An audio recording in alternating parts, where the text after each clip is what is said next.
magic palayok, luto'y nalalasa dahil pagmamahal ang nangunang sangka. Nakikiusap ako. Walang pagkakataon ko na po ito. Pagbigyan niyo na ako. Jude, bakit? Tinig ka kayo kay Jude. Bakit hindi gumana ang gayuman na ninagay natin sa soup ni James? Niloko niya ako, Nay. Pinaniwala na sa akin na magiging okay na ang lahat. You cannot do that over my dead, alluring body.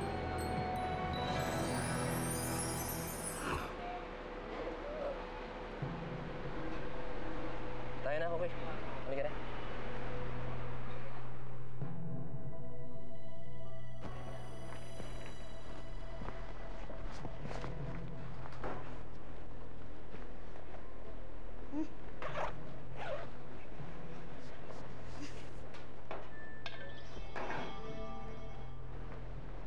Palayok, salamat at pinigilan mo kanina si Papa sa pagsugod kay Auntie Yvonne, ha? Incorrecto, Ninya. Wala akong kinalaman sa biglang paghupa ng galit ng iyong papa. Ang ibig mong sabihin? Hindi mo siya minagip? Eh, syerto. Aba, nagulat na nga lang din ako na biglang nagbago ang kilos niya. Pero paano mangyayari yun? Eh, nung una lang, galit na galit si Papa.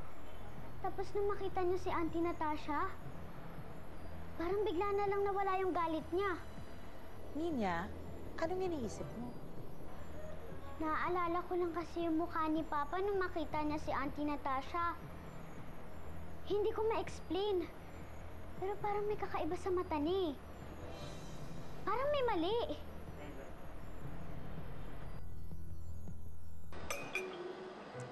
Did you see what happened? Si James. One moment, galit na galit siya. Tapos bigla na lang parang may pumindot na switch sa kanya at naging maamo na tupa. Well, we just have to be thankful na gano'n na nangyari. Kasi kanina, nagtapang-tapangan lang ako. Isipin mo kung nagalit talaga sa atin yung praning na yon. Mamaya, broken na yung bones natin. Di ko kaya. But don't you find it interesting that the moment nakaharap mo siya, bigla na lang siya nag-mellow? What's interesting about that? Think about it. Hindi kaya gumagana na ang gayuman ni Sandok? Eksaktamente, senyora.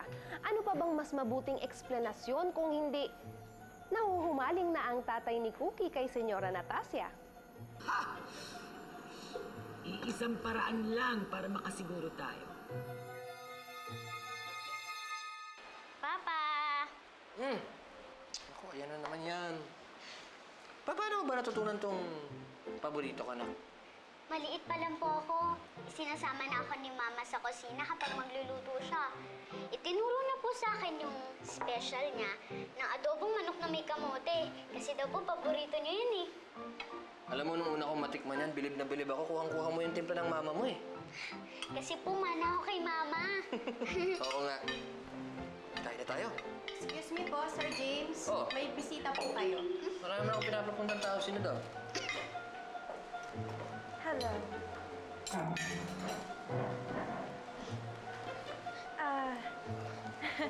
Nakaka-istorbo ba ako? Wala.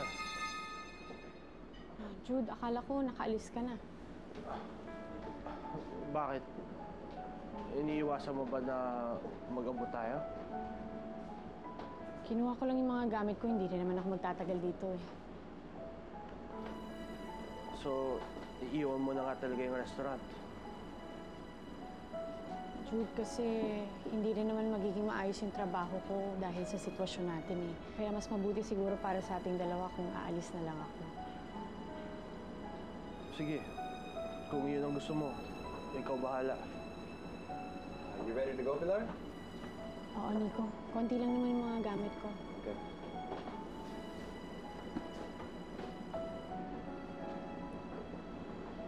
Bye, Jude.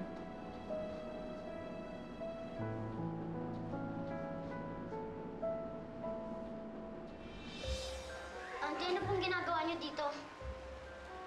Well, I just decided to drop by. Wrong timing ba ako? Hindi ganyan makipag-usap sa matanda sa'yo, ha? No, actually, you can join us for dinner if you haven't had dinner yet. Papa, alam mo naman masama siya, di ba? Anak, hindi ganyan makipag-usap sa matanda sa'yo. Pag may bisita ka, you have to make them feel welcome. Tsaka magkano loob ko sa kanya eh. Parang nakikita ko mama mo sa kanya eh. Si Mama? Oo. Huwag yung nga pong sabihin yan. Malayong malayo siya kay Mama. No, I feel the same. Pareho lang ang pakiramdam ko sa kanilang dalawa. Masaya ako pag nakikita ko siya. You really think so? Yeah. Please, sit down. Okay, thank you. Kain tayo. Share tayo? Oh, sure. Sige. Sandali. That looks good. Oh, it is. Paborito ko to eh. What is that anyway? Wait. James, Oo. subuan mo ako. Oo ba?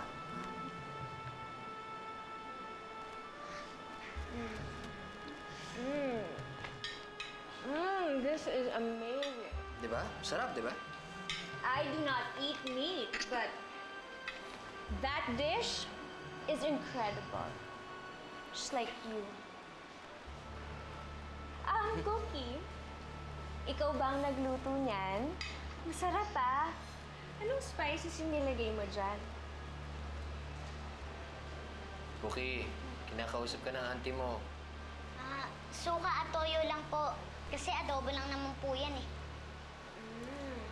Alam mo, I can't figure out why you need to go on a diet. Hindi ka naman mataba. I think you have the perfect shape. Really? Yes. At saka, bakit wala ka bang boyfriend? Ang ganda-ganda mo.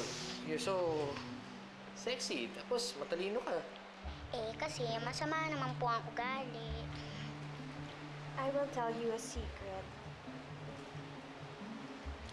The reason why I don't have a boyfriend is because mapili ako sa lalaki. Mahilig ako dun sa mga malakas. Yung marunong makipaglaban.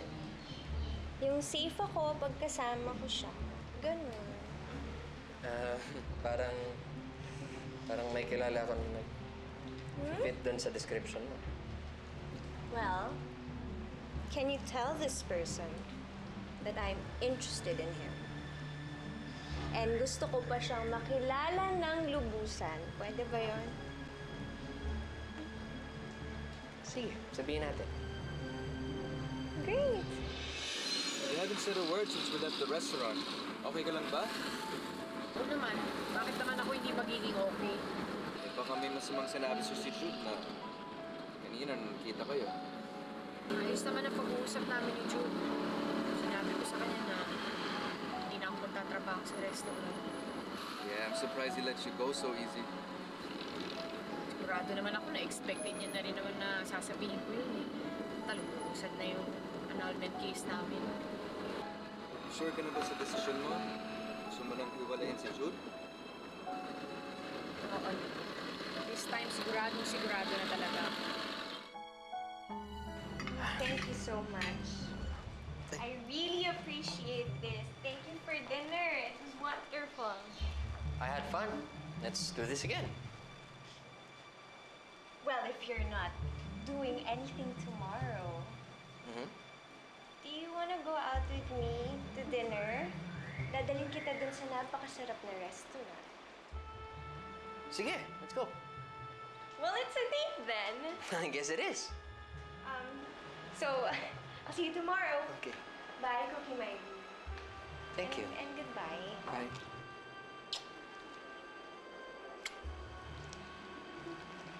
Bye. Sige, iingat ka. Cute with the kiss mark. Papa, sigurado ka po ba makikipag-date ka kay Auntie Natasha? Alam niyo naman pong masama siya, di ba? Nakalimutan niyo na po ba yung ginawa nila sa akin? Hindi naman sa ganon. Kaya lang, Mukha namang sorry na siya eh. Kaya nga tayo sinadya, di ba? Para humingi ng dispensa sa'yo. Anak, you have to give people a second chance. Well done, Natasha. I'm very impressed. Well, now we know na talagang gumana yung gayuma ni Sandok. Dahil yung James na yon, in love sa akin. Si, senyora. Siguro naman ngayon, bilib na kayo sa akin. Well, it's about time na gumana ang gayuma. Kailangan ko makuha agad ang kayamanan ni Cookie. Bakit? Ano bang problema mo?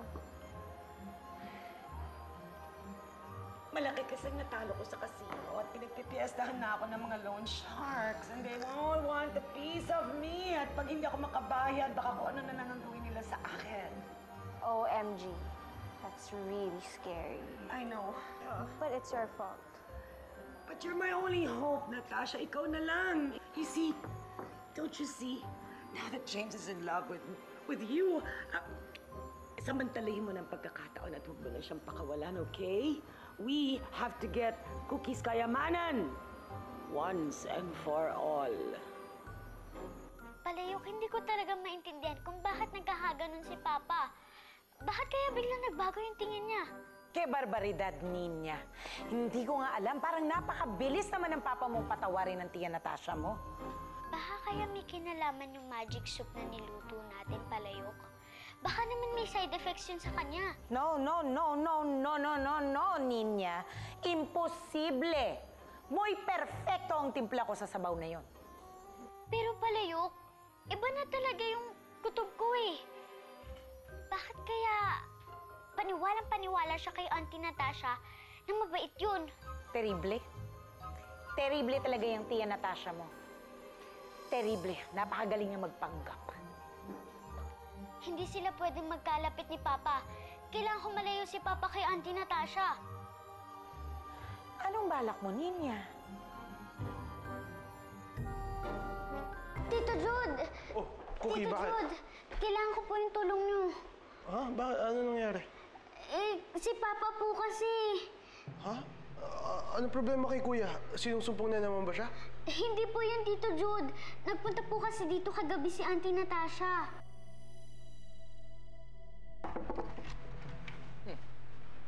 Tol, basta. Totoo ba sinasabi ni Cookie? Totoo bang nakikipagkaibigan ka kay Natasha? Oh, bakit? May masama ba doon? Kuya, why would you do that? Nakalimutan mo na ba kung sino yung babaeng yun, ha? Sinaktan niya at pinahirapan niya si Cookie. Doesn't that mean anything to you? Nag-usap na kami. Nanghingi siya ng dispensa sa mga nagawa nilang magkapatid sa anak ko. Bago na siya. Hindi na siya yung Natasha na nakilala niyo. So ngayon, pinagtatanggol mo na rin siya. Ano bang pinakain sa'yo ng babaeng yan? To be honest, hindi ko di alam. Ewan ko. Pero I'm drawn to her. Masaya ako kapag kasama ko siya. Look, alam ko nag-aalala kayo sa akin. Pero magaling na ako. Nakakapag-isip na ako ng maayos. For the first time, after a long time, nagiging normal na ulit yung buhay ko. Marami akong pagdaanan. Ngayon lang ako ulit naging masaya. Kaya kung okay lang, Tol, wala mo na to sa akin.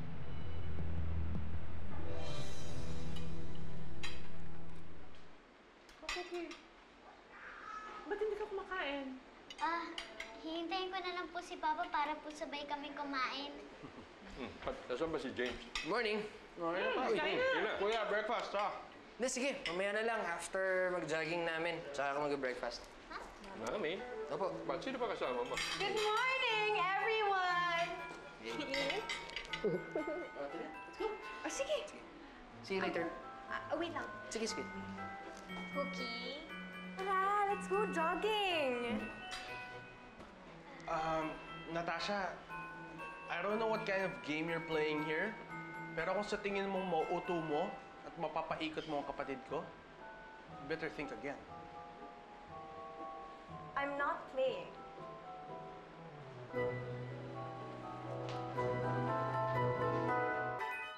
Papa, inumin mo muna to. Bago tuloy yung tumaas yung presyon mo.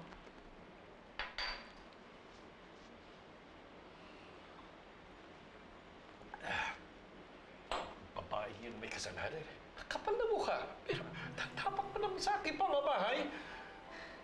Jude, kailan ba nag-umpisang makipagkita yung kuya mo sa Natasha noon? Meron na ba silang ugnayan? Hindi ko nga alam eh. Kinausap na lang ako ni Kuya saying na gusto niya si Natasha. Hindi dapat natin hayaan patuloy ito. We should do something about it right now. Oh, seryoso usapan niyo ah. James, ayoko makikipagkaibigan ka sa babaeng yun. Ayoko makita siya dito sa aking pamamahay. Lo, parang unfair naman yata yun. Wala namang ginagawang masama sa inyo si Natasha. Sa amin, wala. Pero sa anak mo, napakarami niyang kasalanan. I spoke to her. Masinsinan. Seems to me, sincere naman siya. Gusto niya magbago. Gusto niya makabawi sa bata. Kuya, mas matagal ko nang kilala si Natasha. At alam kong ngayon may binabalak lang siya sa'yo, kaya dumidikit siya. Jude, nag-uusap na tayo, di ba? Pati ba naman ikaw? Akala ko ba naiintindihan mo ako? Well, this discussion is over. James, huwag ka magbatigas. Habang narito ka sa aking poder, ay susundin mo lahat ang gusto ko. Ang gusto ko, layuan mong babaeng yon at ayaw ko makita dito sa aking pamamahay. With all due respect, sir, parang alanganin yata yung papipiliin niyo ako between you and Natasha. I like being with her. And if you're not comfortable with that, I can leave this house. James! James!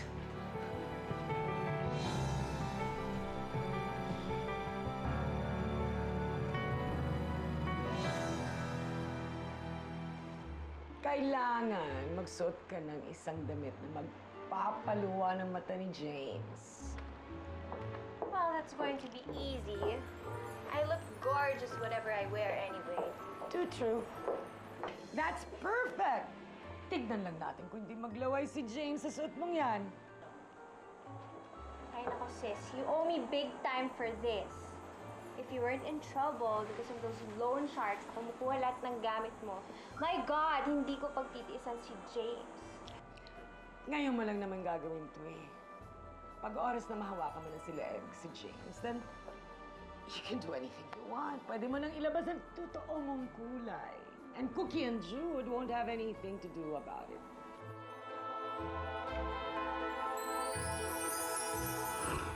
Sisirain natin ang date nila. Pero Cookie, baka magalit natin ang papa mo pag nahuli niya tayo. Nag-dinner date na tayo doon noon. Nung tayo pa. Jude, pwede ba ha? Hindi ito ang oras para magmuni-muni at balikan ang nakaraan. You're being selfish. Makasarili ka kasi. Wala kang kwentang anak.